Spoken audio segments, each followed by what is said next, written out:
Hi, my name is Joe Pellman. I'm going to talk about our universal camera. The universal camera takes all the tools from our current BVS lineup and incorporates them into this suite.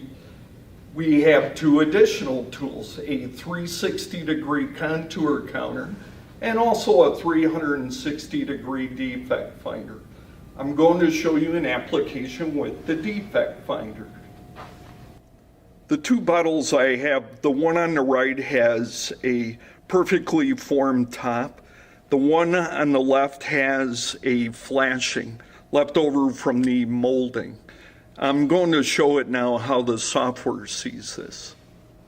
This is our good bottle underneath our camera, our universal camera, and we're going to teach it its golden image or the good image on the software, and I'll take you through it. I have a good bottle underneath the universal camera. We need to take a golden image to compare to our defect tool. I click on set reference image and this brings us to our tool suite. I've already dropped down and grabbed our 360-degree defect finder. The outside border is the search area for the portion I'm going to teach inside.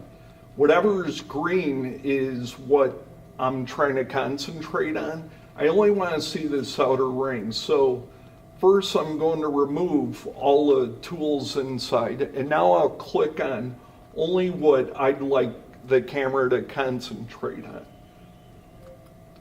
So I'll click on the outer edge. This is going to look at the flashing in the bottle.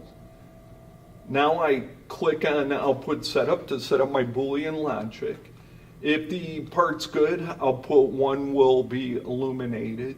And if there's flashing on top of the bottle, output 2 will come on.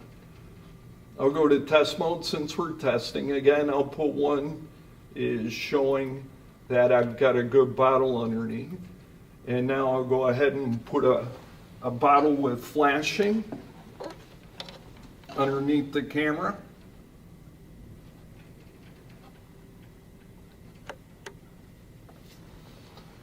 And as you can see, any part that has red around the rim means there's flashing. It's not symmetrical, it's not round. And as you can see, output 2 is on. My region of interest is red. Let me know it's a bad bottle so it can be rejected.